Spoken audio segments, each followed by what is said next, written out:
Live from Chicago.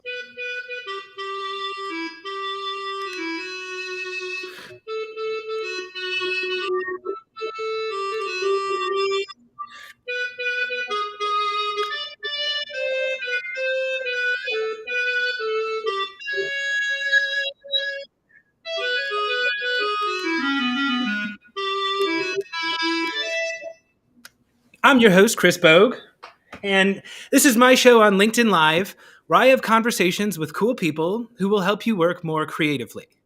Today, my guest is Robbie Crabtree. Robbie, please introduce yourself and let my audience know where they can find you online. Chris, so good to be here. I wish that I had a musical talent like that, but I am Robbie Crabtree. I am the founder of Competitive Storytelling. Once upon a time, I was a trial lawyer for many, many years. And these days, I left that behind, but I think we're probably going to talk about that a little bit today. And you can find me right here on LinkedIn. You can search Robbie Crabtree and I will come up. If you're looking for me other places, you can check out founderfundraising.com. are probably the two best places, or my YouTube channel. You can check out Robbie Crabtree. Searching for that will pull up my YouTube channel. Yes, today's episode is high stakes storytelling. Robbie Crabtree is a master of telling stories, crafting stories that win when the pressure is on. So we're going to be talking all about that today. But if you don't know me, my name is Chris Bogue. I am your host.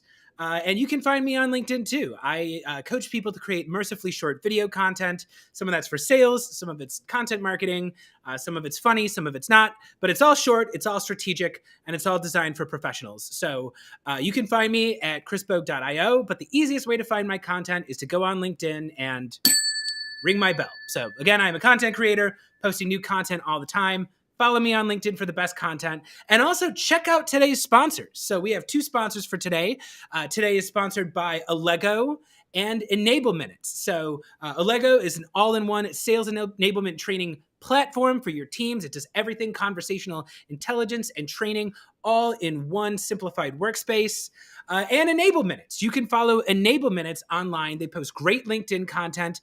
They cover all aspects of the sales enablement process. So check it out for short, smart sales enablement content from the best sales minds on LinkedIn. So we're going to be hearing from them in the middle section of the show. But before we get started, I want to hear from you. So we've got a lot of people in the audience today. And Robbie and I want to hear from you today. So we do not know if you're here unless you post something in the comments, so if you want to jump in there, I see we got Jesse, we got Lauren Sermon over there in South Florida, we got Fran, we got Natalie Monroe. Oh, we've got so many people in the comments, so chime in, let us know where you're watching from. And if you have any questions about storytelling, specifically for an ex-lawyer who trains people to do this at a very high level, drop your questions in the comment section, and Robbie and I will try to answer them throughout the show. So without further ado, I want to get to our first topic. Robbie, when people think of lawyers, they think of very powerful people, sometimes the most influential people in the country, arguably. I'm interested in how you got here. Can you take us back to the beginning? What did you think you were getting when you became a lawyer? And what was life like, and what does storytelling have to do with any of this? I thought I was getting the life of Harvey Specter. That's not what I got. Just for anybody who thinks that real trial law looks like what Harvey Specter did in Suits, even though he spent a little bit of time as a prosecutor, sadly, it was not that glamorous. I did not have a Donna. In fact, I had to do all the Donna work and the Harvey Specter work and a bunch more. But the way that I got there, in all honesty, was I was a history major in college. I loved the West Wing. I noticed all these people were lawyers. And if you're a history major, there's really no career for you besides go to law school. I went to law school, realized I liked to be in a courtroom. And that led me to being a prosecutor for a long time. And inside of the courtroom is where I realized that the game that I was playing was competitive storytelling. It sounds crazy because you want to think that the law is facts and figures and rational, but unfortunately it is not. And I learned that in a case that I lost. Thank God I heard the jury talked to the defendant and they just told him that they liked his story, even though they knew he was guilty. And I said, I've got to figure something out here. So that was kind of what sent me down this path. Wait, they're like, you're guilty, but you got spunk. You're going free. That is, it was luckily a very minor case. It was a driving while intoxicated case. And they legitimately walked out in the hall and told him, young man, you know you were guilty, but we believed you when you told us that you felt sorry and that you want a second chance. We felt that your story was true, so here you go.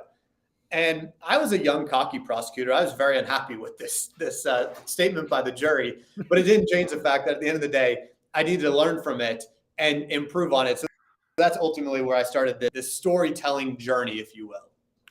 Yeah, this is a thing I picked up on too. So it's like, I've come to this realization as an entrepreneur, as a storyteller, as a content creator. Like, sometimes it's not about how good you are. It's about the room you're playing in.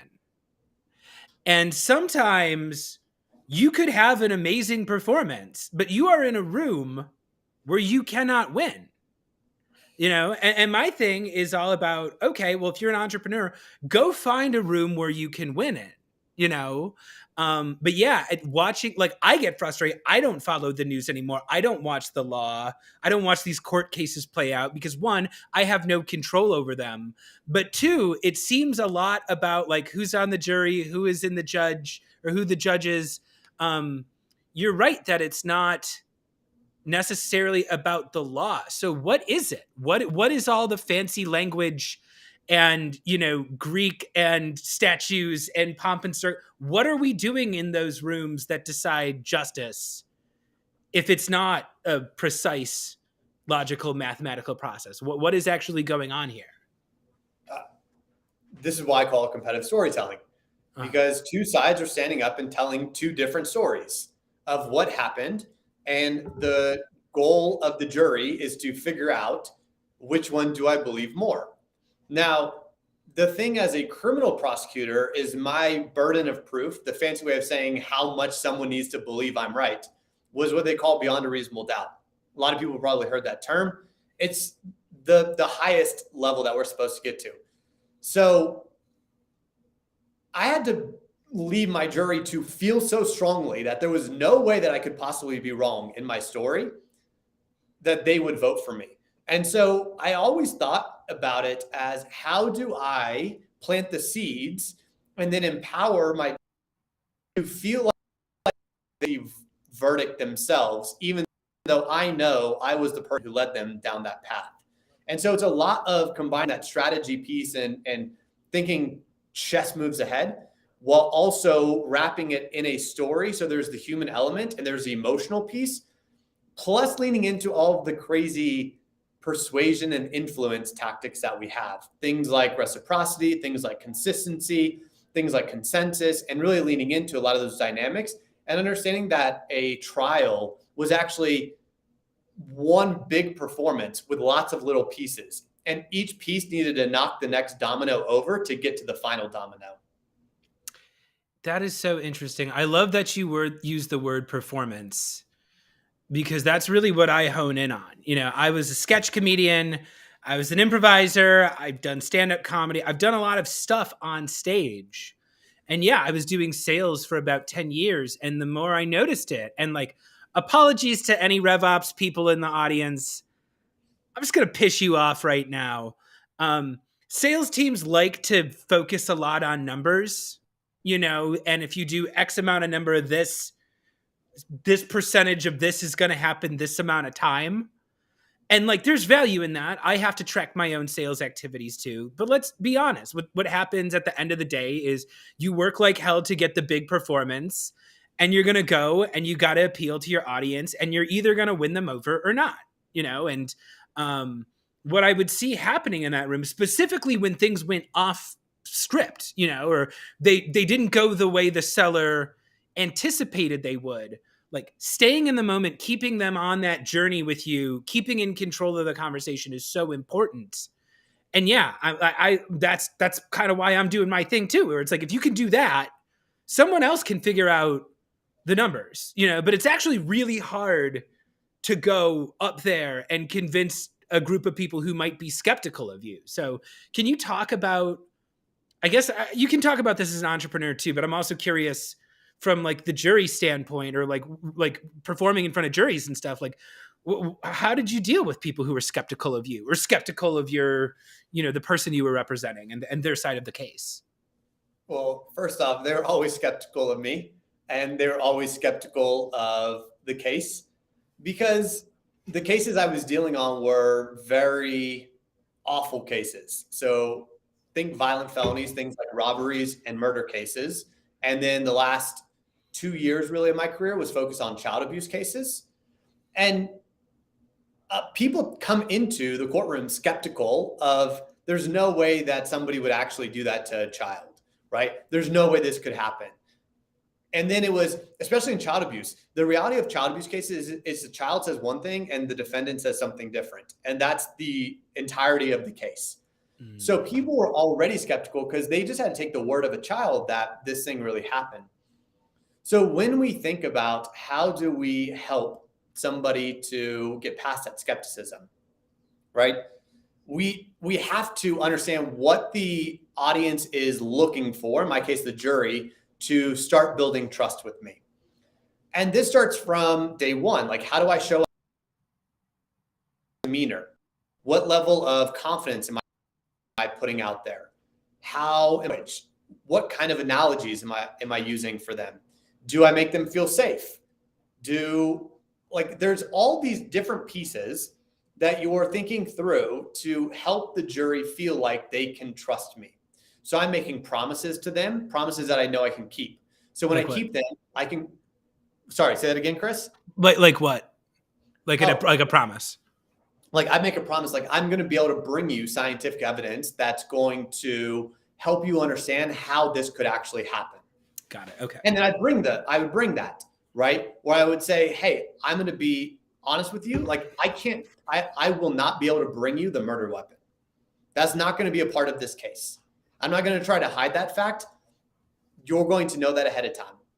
Like I promise you, I'm only going to bring things that I know that I can deliver. And when I tell you that I can prove this person is guilty beyond a reasonable doubt, I'm making you a promise that I can keep. And you do a lot of this to get people to get used to, okay, he's true to his word. So we're thinking about that because one of the most interesting things that I picked up on over my career is the jury would pick up on the smallest details. In fact, one of the horror stories I have is one time we were in a case, and it was a child abuse case, so it was pretty serious. But my co-counsel leaned over to me and said something that was completely unrelated to the case. But they just had this like insight from like when a defense attorney did something, it reminded them of another time they had done it. It was funny. They told it to me, and I kind of chuckled. The jury in that case, when we finished, yelled at me for laughing in the middle of that case. Now, I did not laugh out loud. I just kind of like chuckled. And that was the moment that I realized how quickly credibility could be destroyed. Now, luckily in that case, I still was able to get them to a guilty verdict, but they yelled at me in the jury room because they felt like I wasn't taking it as seriously as the case deserved. And it was just, again, a lesson to me of how do we help people become less skeptical? We have to make sure we're thinking about them. What do they expect a trial lawyer trying a child abuse case to look like? And then I have to show up that way. So I have to dress that way. I have to make, my hair and my shaving done that way. I have to make sure that funny going on, that I'm not laughing at them, even though normal people would laugh at them. I have to make sure that I am in alignment with what they expect because they don't have my context, right? And this happens as an entrepreneur, as in sales, whatever it is. We oftentimes have more context than does the other person we're talking to.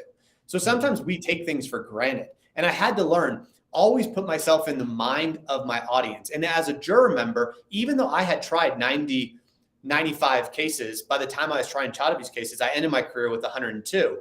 The jury, this was their first time sitting on a jury like this. So they don't have all the context that I have about the way this process plays out. So I had to be very careful of that. So those were some of the ways you deal with skepticism. And then you also empower. One of the biggest mistakes for them is they try to sell. They try to force somebody into a decision. The jury was never going to do it because I told them they had to. The jury was going to do it because they felt like they needed to, right? And that's a big distinction. Instead of me telling them they had to versus them feeling like they need. And the moment that I could get them to feel like they needed to do this because it was the right thing, it was the only outcome that made sense in this case, that's when I started winning case after case after case. So by the time I was trying the robberies and murders and child abuse cases, I wasn't losing them because I couldn't. If I lost that case, the child abuser was going home with the child they were abusing. That was unacceptable. There's no way you could allow that to happen. So that's really where you start taking in all these finer details and realizing every piece of that week-long or 2-week-long trial was being analyzed by my jury. So even when I would drive into the parking lot before the trial would start, I never knew who my jury was going to be on that day. So I would be super careful not to cut somebody off, not to yell and scream at somebody or honk at them, because it happened where somebody ended up being on that jury where a trial lawyer had honked at them or gotten angry at them, and they remembered that, and it killed the credibility of that attorney in that case. So you had to think about the smallest minute details throughout the entire process. You know, this is funny because this is actually explains a whole lot about what I'm doing out here, right? Because it's kind of funny. I use a lot of sketch comedy and entertainment and performance in my stuff, but I take what I do very seriously. And there's a very specific reason why I lead with comedy. And it's kind of this same thing where it's like, I did sales for so long. And again, most of the sales minds disagree with me on LinkedIn. It's fine. Everybody out there is like spray and pray, you know, and they're like, hey, just send out, you know, as many emails as possible, make as many cold calls as possible. And like, there is a lot of logic to that when you have a big sales team and there's a lot of turnover and whatnot. But I decided after doing sales for so long, I said, you know what? My first impression as an entrepreneur is really important.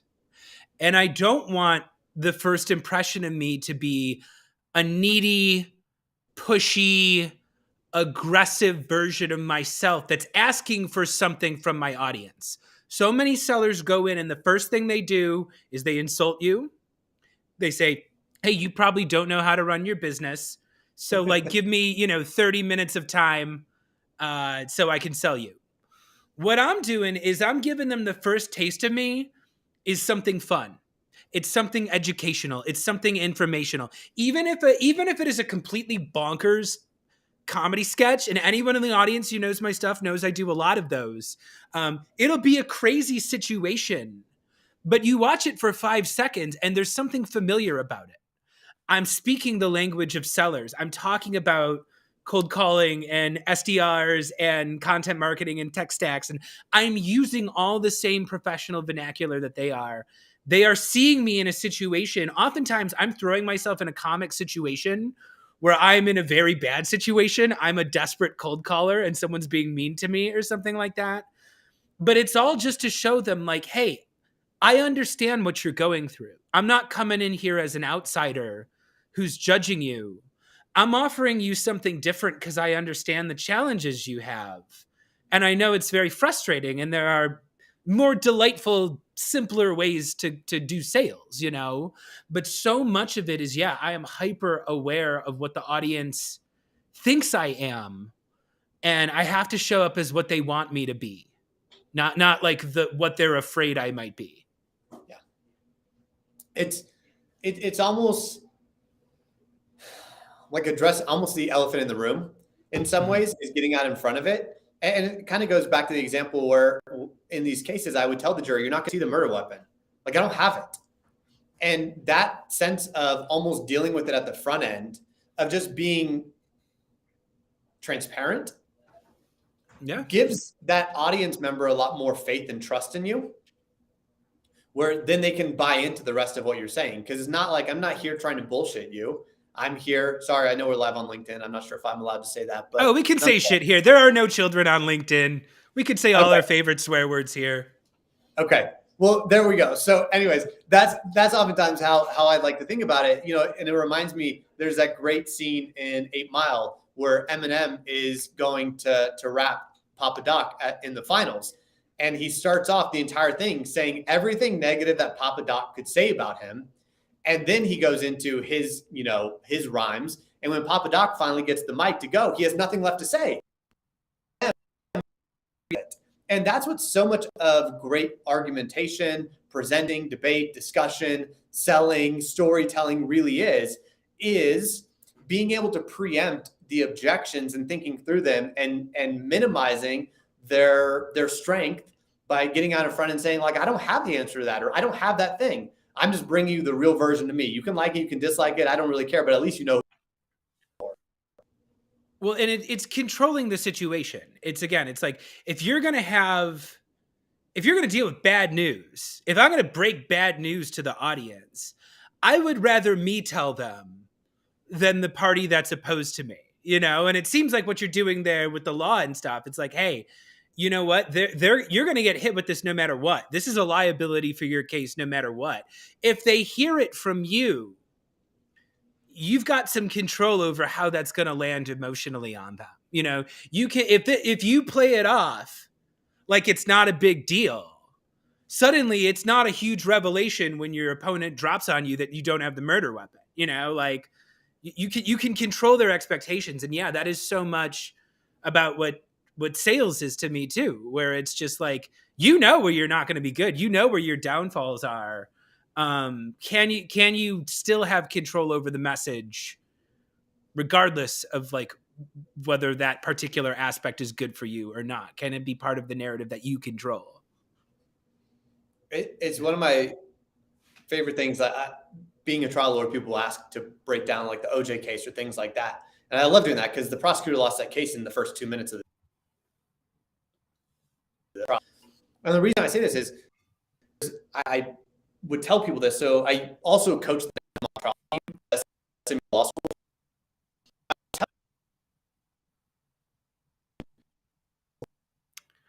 Ooh. Control the outcome. Sorry, I was getting I was getting a little. Yeah, the video was breaking up a little bit. Would you mind just repeating that last segment? Oh. Yeah. So I was saying the person who controls the frame controls the. So if you control the frame, you control the outcome. That's really kind of how I think about it. A great trial lawyer or a great salesperson or a great storyteller, a great entrepreneur is able to do. Excellent. Yeah. I'm sorry. I hope we're still there. Audience, you can weigh in and let us know. I know we're having like a couple tech hiccups there. So hopefully it kind of smooths out. But I think this is actually a great time to transition to our second segment. So Robbie, can you still hear me over there? All right, Robbie, I got you. You want to do Gimme Gimme? Let's do it. Let's do Gimme Gimme. So we've come to the part of the show where I like to take a moment to remind my audience what the point of LinkedIn really is, because a lot of people think, LinkedIn is just for wasting time or for selflessly giving value to others while asking nothing in return. And actually, LinkedIn was invented for self-promotion. No joke. It was designed as a place where people could post their resumes up and get a high-paying job or get a new position or meet some new people for their professional network that are going to open doors for them. So this is the part of the show where I like to pop into character, and my guest and I like to ask my audience for exactly what we want from them. So Robbie, are you ready for Gimme Gimme? Let's do it. Let's do it. Hello, welcome to Gimme Gimme. I'm Boss Bogue, here to sell my shit and the products from my wonderful sponsors. Did I mention that we have wonderful sponsors today? Because we do. Today's episode is brought to you by Enable Minutes. Go ahead, everybody. I want you right now. There is a barcode on the screen right here. Go ahead and follow Enable Minutes. They're bringing you today's Gimme Gimme segment. And Enable Minutes is the home of mercifully short video content, which is why I love them so much. Sales enablement is a very difficult thing. It's complicated. There's lots of different teams involved, lots of different tech involved. Enable Minutes covers every aspect of sales enablement from the greatest minds on LinkedIn. So all your favorite sales trainers, all these amazing people you see on LinkedIn, some of the top content creators, they're all contributing short content. It is entertaining, it is fun, and I show up there sometimes. So go ahead, scan the barcode on the screen right now to follow Enable Minutes on LinkedIn for amazing sales enablement related content. And also check out Allego. So Allego is our sponsor today. If you run a business and you're looking for an all-in-one solution to house sales enablement training and content and conversational intelligence, check out Allego. Sales folks, you know it is important to keep everybody in one place. If you've got to go to 10 different apps, odds are your training is just never going to happen, right? It's bad. It takes too long to make. It's too hard to distribute. With Allego, you can create that sales training based on the calls and recordings of your top performers in your team, and you can use competency intelligence to make sure that it gets to the reps who need that training the most. If you want a simplified sales enablement training solution, check out Allego by going to allego.com. We're going to talk about my wonderful products in just a moment, but Robbie, now's your chance. Gimme. Ask my audience for anything you want. Let's start here. Best would love people to follow the YouTube channel. That is, just search Robbie Crabtree. We are on our path to getting 1,000 subscribers because that opens up a lot of stuff that we can do. I don't post videos very often on LinkedIn anymore. I did for a year, but LinkedIn hates video, and we are not going to continue to post videos there. So if you want videos on storytelling, fundraising, and entrepreneurship, that's where I post them. 2, obviously follow me on LinkedIn. 3, sign up for the newsletter if you like storytelling and fundraising for founders. And for anybody out there that is a founder or works at a startup or scale up, what we do is we help founders to figure out their story, tell it to the world, and raise huge amounts of venture capital. So if you know people like that, send them our way so we can work with them and help them raise 5, 10, 20, 50, $100 million and really make sure that you get the raise or you get the salary that you finally deserve. Yeah, check out Robbie's coaching. He knows how to ask for more money than you do. I've seen how people do storytelling in your little venture capital startups. It's garbage. Check out Robbie Crabtree. And if you're looking for high-performing LinkedIn video content, I know a guy. That's right. You can check out my coaching. So today's episode is also brought to you by me, Chris Bogue, because apparently some people don't realize that this show is not on PBS. All right? This is not charity that I'm doing here. I do this business because that's how I make money, right? So anytime you hire me for coaching, anytime you buy one of my courses or join one of my cohort products, it goes back into creating quality content like this and also helping me eat so I don't starve. So I've got some amazing offerings going on right now. If you go to chrisbogue.io or if you go ahead and scan the barcode you see on your screen right now, you can become part of my next cohort. So at the end of April, I am launching 2 cohorts, one for sales, one for video content.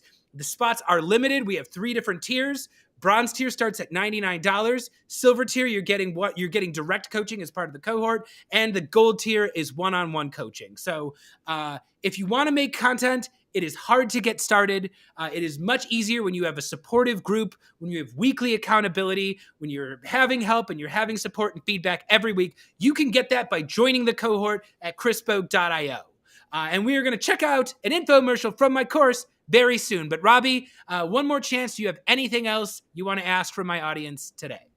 Well, look, I just say, if you need the video help, go and work with Chris there. I will just ask you to do that because we need better video content creators on LinkedIn. Most of it is very, very, very bad. And I would love to see some new faces with some new ideas out there and teaching LinkedIn that it's actually a good platform for video, because maybe LinkedIn will listen and start promoting video. So then I can come back and start sharing my own as well. So my ask is go and work with Chris to become a better video content creator. Yeah, I make them stars. There's a lot of people who are trained by me who are now better than me, and I welcome that, right? I invite all of you to get better than me at video and make more money than me. I can help you do it. And what are you going to do? Pay the world's richest man for a check mark? No, you need mercifully short video content that drives revenue. So thank you very much, everybody. This has been Gimme. Iggy, roll the tape. Hello? Is this Mr. Sherbert? It sure is. What can I help you with, brother? Hello. You were not expecting this call. Do you have 17 seconds to Hang learn on a about second. mercifully short? Is this a cold call? I don't know. You. Never call this number again.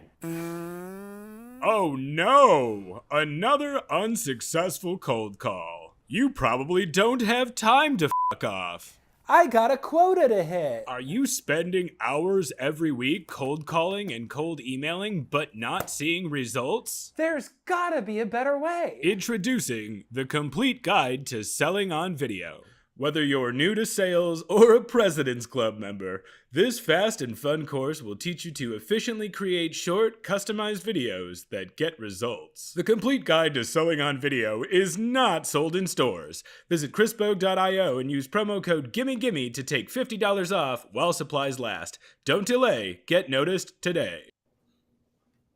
All right. And we are back. So if you're just joining us, we're talking with Robbie Crabtree here, former trial lawyer turned elite storytelling coach. And the first half of our conversation was focused on Robbie's background as a trial lawyer. But now I want to talk a little bit about your new high stakes game that you play. So what is it about this world? Why did you decide you would rather coach storytelling for startups and executives and founders and venture capitalists? So the world of being a trial lawyer, I refer to as living in the world of nightmare and darkness. And I said, I'd rather live in the world of light and dreams. And as a history major, I was looking at who is solving the world's biggest problems today. And the world's biggest problems are being solved by startups, founders, venture capital. Now, many people hate on venture capital because they spend a lot of money to make things happen, and a lot of them fail. But a lot of them create incredible technology and game-changing innovation for our world. And I want to be a part of that. I want to use this storytelling thing to help founders go out and actually change the world. You know, it just makes sense to me that we need to make sure it's not just the bad people who are using storytelling really well. You know, the people like Elizabeth Holmes who are using storytelling to sell a lie and get lots of money and, you know, end up hurting a bunch of people and going to prison. We need to make sure it's good people who are doing this, the founders who actually want to have positive impact and at the same time make a lot of money doing it. So it's an opportunity to do a lot of good and also get to have a lot of fun making a beautiful life for myself by playing in this world. So why wouldn't I go there? Yeah, you know, it's funny. Like, I don't know. The business gets a bad rap, and I get why. But you know, for me, as a creative person and as somebody who is encouraging people to like use their artistic gifts to like improve their professional life, it's like, you know, are you a fan of the Sistine Chapel? You know, and Michelangelo, because he didn't do that with his side hustle money on the nights and weekends.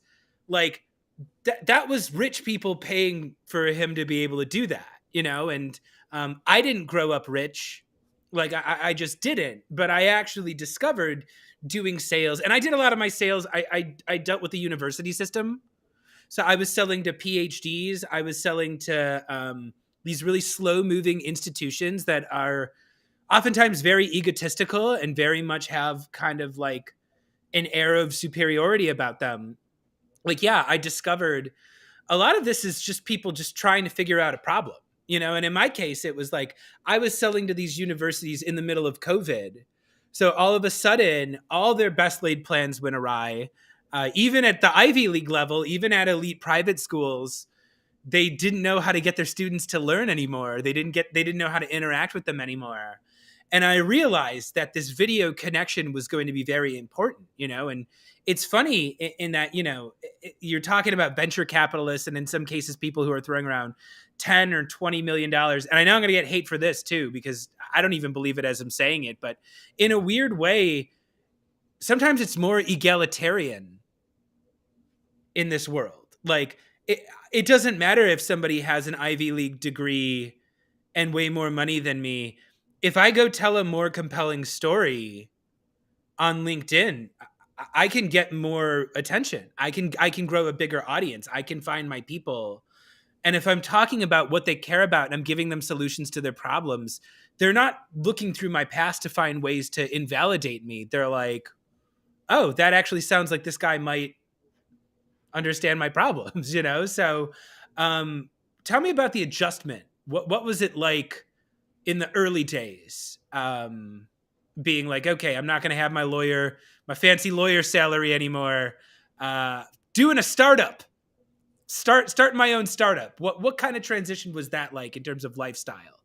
Well, first off, my parents said it was the dumbest idea that I've ever brought to them. Been there. To be fair, it was. I actually agree with them. It was the dumbest idea. I like to say that I think I'm living in the one version of reality where it actually worked, because in every other version it would have failed and they would have been right. So I get why they said that. But when I actually went to start my first ed tech, I took out all my savings from being a lawyer and just put that into the company. And once I burned through that, I started using credit cards to pay for my living expenses. And pretty quickly, I had racked up full credit card debt with very little left margin, and said, we're either going to figure out how to make this thing work or we're going to be living on the streets, because that's about where we're left. But luckily, it was during the pandemic and some things started to turn. Online education was very hot. It got traction. We found product market fit. It ultimately got acquired. And when it got acquired, I was like, all right, cool, this is nice. And I knew it wasn't the thing I really want to do, is building public speaking for tech employees. But I really wanted to work storytelling specifically at the top with founders. So I decided to build something again, which again meant I started back at zero, basically, because the acquisition was not life-changing money at all. It basically just took away the debt that I created. So we're starting back at zero and doing it again. But it's been an amazing journey to get here. Like, the transition was super hard, not from like a stress and hours, because it's very similar to being a trial lawyer. As a trial lawyer, I worked tons of hours and it was kind of ridiculous, and tons of stress as well. But it was being in the unknown because I didn't have a paycheck anymore. So because of that, you don't know when you're going to hit it. And you have these fluctuations of, I'm building the most massive company in the world, I'm going to fail miserably. I'm building the most massive company in the world, I'm going to fail miserably. And that up and down often happens within the span of about 30 minutes, which is hard to believe. And so you're constantly waking up in the middle of the night. There's a ton of stress. It's super hard. It's really frustrating. And this is why I say, when startup founders and founders, whether it's a startup in a traditional sense, technology or a different kind, make it and make it big, they deserve everything that they get, because this shit is unbelievably hard and high stress. So I'm just I always say, I love the movie Tron Legacy. And in that movie, Tron at one point says, I fight for the user. And I always think to myself, I fight for the founder, because I know what that journey is like and I know how hard it is. And I want to be their champion. Yeah, this is part of the reason why I had you on today, Robbie. And if anybody can contribute to this in the comments, any entrepreneurs out there, any founders, you're going to know this is true. One, same thing happened to me that happened to Robbie. When you go out there on a limb and you start your own business, you're going to initially overestimate your ability to make money. That just, there is this deflating moment where you realize maybe you're not as great as you thought you were yet, But I think you were probably buoyed by something that I was buoyed by, right? Where it's like those initial months, maybe you lost some big deals that you thought were going to be easy things. The fact that you were a trial lawyer means that you can go out there and win sometimes, And for me, that was comedy. I wasn't doing, trials by jury. But I'll tell you what, open mic audiences can be brutal, and I was a speech team kid when I was younger, go give a comedy speech at 7 a.m. to some hungover judge, see how funny you are. I had learned that I could win in these different circumstances. I had hit quotas, surpassed quotas where the odds were against me. And I knew if I just got in front of people enough that I could make money. I could convince someone to pay me.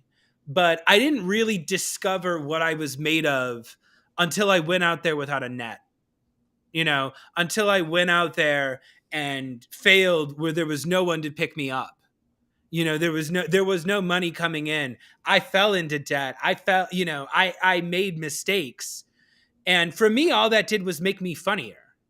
My comedy got funnier. My content got better, but it was because I had to be better. If I didn't make it better, I was going to lose everything. So can you tell me a little bit about a time maybe where you were up against a wall, and how did that change the way you work, and how did that change the way you coach storytelling? I mean, I always say the best stories have the most adversity, and there is no good story without adversity. So if we don't have that, nobody wants to hear just where everything was great. Yeah. This is why we connect to the story of the entrepreneur. And this is why some of our favorite movies are the underdog story, because we want where they had to overcome some sort of challenge obstacle. And so I always think about that when I'm teaching storytelling, right? And from a just personal perspective, I mean, again, the biggest times that I was up against it was when every credit card I had was maxed out, and I had a decision between, am I paying my team, or am I going to pay rent? And, that's not a place that you want to be. And I remember making the decision. I was like, well, I'll pay the team and I'll just try to figure out a way to make some sort of magic happen. But to your point, I think there's a sense, I always say confident, like there's a difference between confidence and cockiness. I think that they're actually very similar. But I think cockiness is when you think you're great and you think you're unstoppable and you've never taken a punch in the mouth and you've never been knocked down. So it's not really grounded in anything. Confidence is when you think the same thing, but you've been punched and you've been knocked down. And what you've learned about yourself is you'll get back up. Yes. And that is the only difference that I think of between cockiness and confidence. The fundamentals are not different. It's just knowing that I've been knocked down, that I'm not like unbeatable, that everything isn't always going to go my way, but it's that I know that I can get back up. And if I do, I'm going to win the next one. And so that was really the mentality. And again, I played college baseball. I was a Nike sponsored CrossFit athlete for a number of years. So like, I'm very much a part of that kind of peak performance and hard work. And like, I've hurt myself a whole bunch and had to play through injuries and all these sort of things. I've lost plenty of times. And you learn it in there that the key to success is just to keep moving forward and never stop. So in that moment when I was up against the wall, I mean, I paid the team and then was up against it, but ended up just digging as deep as I could to find somebody who needed a little bit of work. And I did just like a special kind of one-off deal to make sure I could have enough money to pay my rent. And then by doing that, all of a sudden, a couple of things I've been waiting on finally came to fruition, right? That's the hardest thing about being an entrepreneur. You have these deals that are in the works and you're like, I just need it to hit. I just got to stay alive long enough for it to hit. And luckily what this did is it kept me long enough for it to hit. I got a big cash infusion there, which basically took us, about 2/3 out of that poor cash position that we were in. And then from that moment, the wheels just started spinning and then it really took off from there. So it was just a matter of being able to stay alive long enough to get to that point where we knew those compounding gains were going to hit. I think that's where when you're teaching storytelling, it's the adversity and the obstacles are part of this journey. And you want to show that you'll never stop, especially when we're talking about founders and entrepreneurs trying to raise capital. Because one of the things that an investor wants to see is nothing will ever stop you. Because the biggest reason why a company fails is just the founder runs out of energy. They run out of the will to keep going. And the founder that's just like, I will not stop ever, is a founder that I know will find a way to success. So that's why I think it's so powerful. Yeah, I think you're talking about something powerful here. And I think this is a good note for anyone in the audience too. Whether you do sales or maybe you're a content marketer and you're trying to make marketing, I think your attitude towards failure is very important. And, I always say most people walk through their day absolutely terrified of failure and doing everything they can to never experience failure during the day. And I instruct people in video too. It's a very powerful thing to talk about failure. And I believe as a founder, it's very important to talk about failure, not because you want the audience to feel bad for you or feel sorry for you, but because you want to show them that, like, yeah, I have failed. And you know what? It's not a big thing at all. And I actually believe as a storyteller, it's very powerful for, again, it's that same kind of Eminem 8 Mile kind of mentality where you can talk about failure on your own terms, and I believe as a storyteller being like, hey, you know what? I want to tell you about something that happened 4 years ago when I failed badly. The fact that you can step aside from that unemotionally and just talk objectively about, hey, here's this thing that was failing. Here's why it was failing. And here's where I'm at today. Like you being able to talk about that like it's like you ordered the wrong thing at a restaurant. It's such a powerful thing because people who are afraid of failure, people who've never gotten close to failure, people who've never put it all on the line think, I could never do that. And it just conveys a calmness and a control over one's emotions, that's, you need to convey that if you're convincing people to part with large amounts of money. There's a great line in the original Point Break where Bodhi says, if you want the ultimate ride, you have to be willing to pay the ultimate sacrifice. And it's that, like, being willing to risk great failure is what allows great triumph and great success. And sometimes that means you're going to have great failure. Like, we can't prevent that. Sometimes that is the nature of it. So, and this is why entrepreneurship especially is so challenging, because you have to have a super high risk tolerance, because the reality is a lot of times it's going to fail. And a lot of times you're going to look bad and it's going to fail miserably, which hurts our ego. But it's those people who are just able to shake it off and say, I did fail. I'm going to stay on the mat. I'm going to make sure I learn my lesson. Then I'm going to get back up off of it. And I'm going to keep moving forward. And I'm going to get better because of this. And then you go and you do it again. But this time you know how to prevent and minimize the risk a little bit more because you've already gone through it. So now this time you have a greater likelihood of actually getting that massive reward. And that's really kind of this game you have to play. So you have to be willing to take these huge blows in order to get to that big dream or that big vision that you have.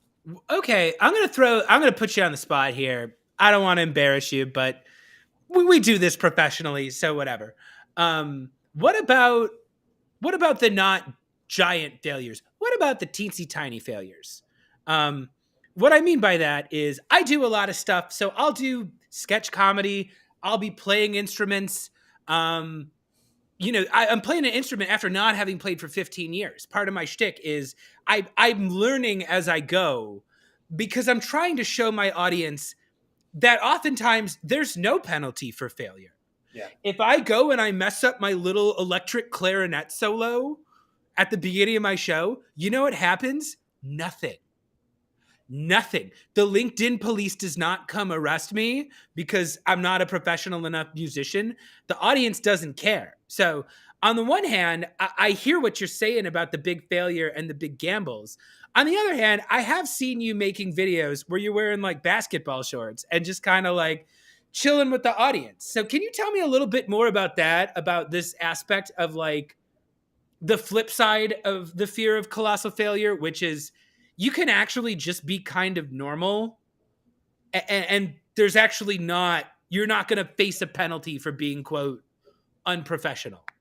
Oh, yeah. I mean, I think there's two extremes, right? The big failure is a totally different thing. We have small failure all the time, right? We make mistakes. I mean, I can't tell you how many times I post something and I'll realize I mistakenly used the wrong form of there, right? Instead of THER, I said THEIR. And I read it, I'm just horrified. I'm over here, I'm a lawyer, a communicator. I'm like, I used the wrong form. This is awful. But you know what? Like you leave it as part of being human. And you know what? every now and then I'll get a troll who calls me out for it, but for the most part, people don't notice or they don't care because the content's still good. The message still is on point. The value is still delivered. And so to your point, like I think this was one of the things that I really leaned into after being a trial lawyer is because being a trial lawyer, you're always in a suit and tie, you're always dressed up, you're always there for appearance. And I want to just be, more Robbie, right? For the most, like, don't get me wrong. I love wearing a nice suit and different things occasionally, but not like every day. And so, I want to wear like a t-shirt and athletic shorts because that's what I'm in. So for a long time, I'd film videos and always make sure everything was like polished and perfect. And then I was like, you know what? Like I'm in these shorts. People are going to see some leg. It's going to be all right. Like, you know what? They'll forgive me for it. It just shows them that I'm just like them. And the reality is I am, right? Like I'm a normal guy who likes normal things.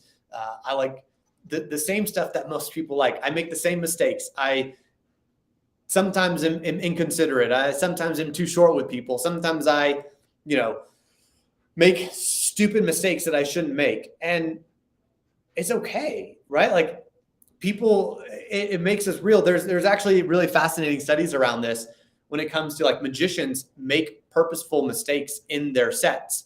Because if it's too perfect, people will actually be put off by it. Winston Churchill did the same thing. He would purposely write in mistakes and these kind of moments where he acted like he wasn't sure what he's going to say.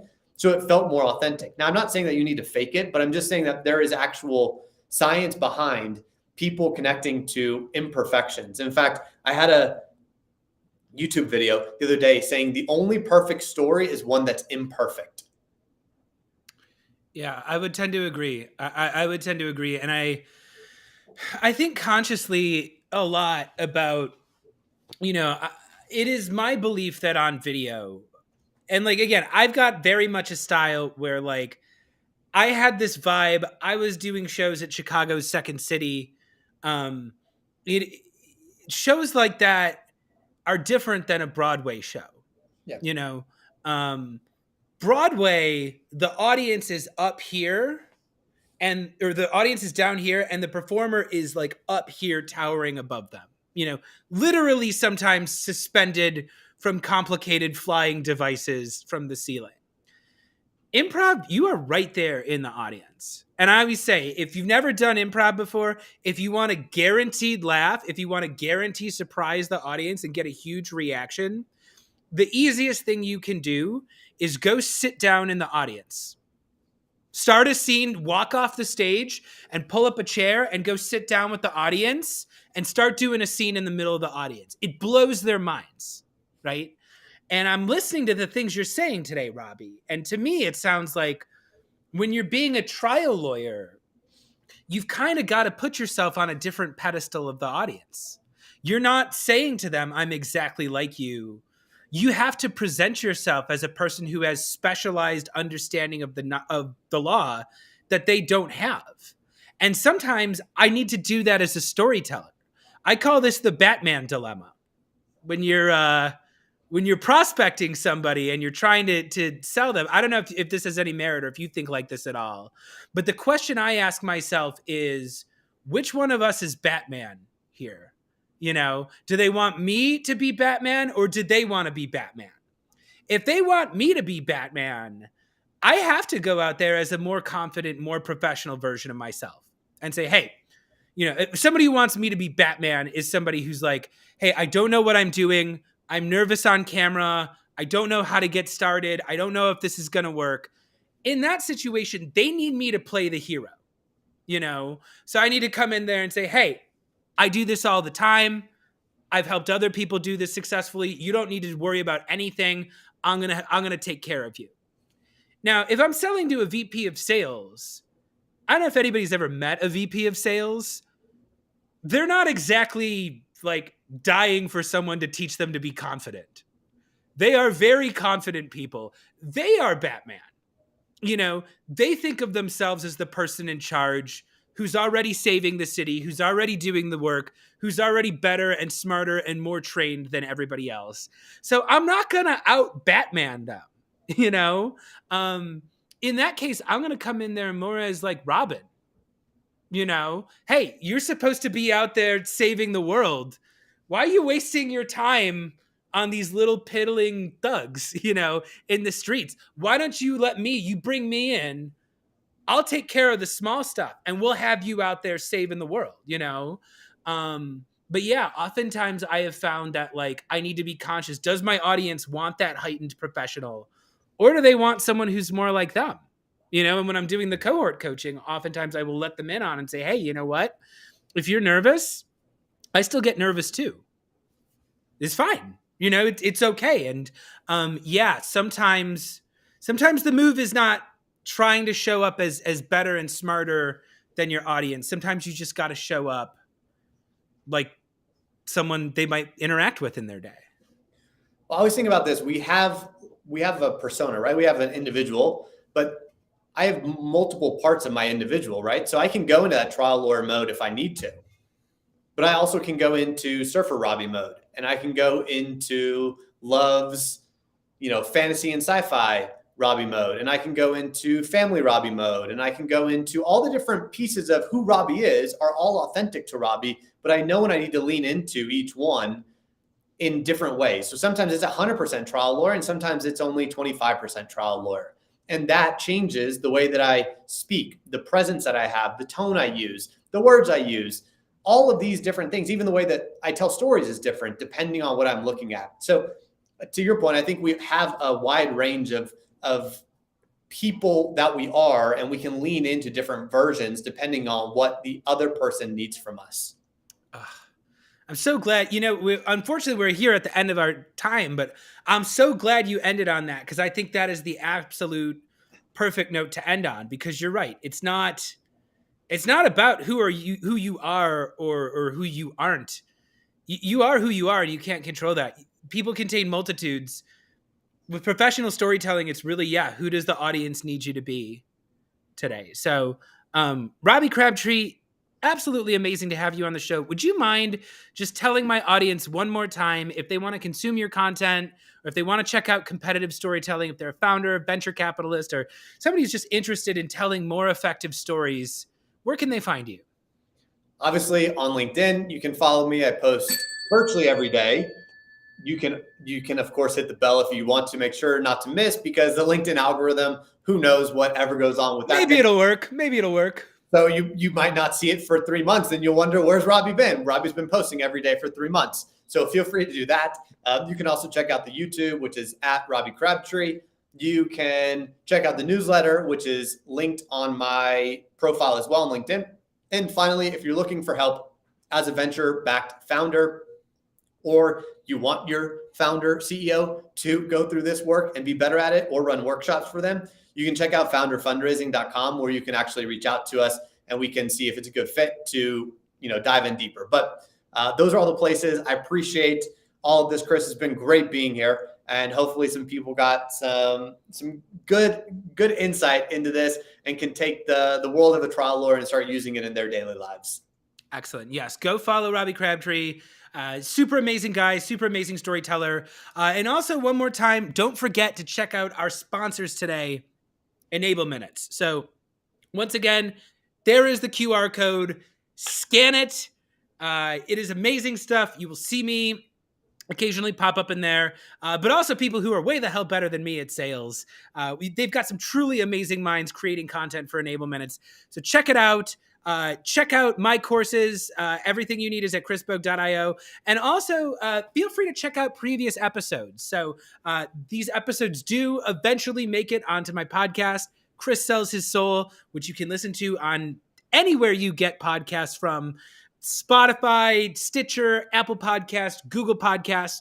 Check out previous episodes of the show there, and check out new episodes by following me on LinkedIn. This has been Chris Sells His Soul. Robbie, say goodbye, everybody. Bye, y'all.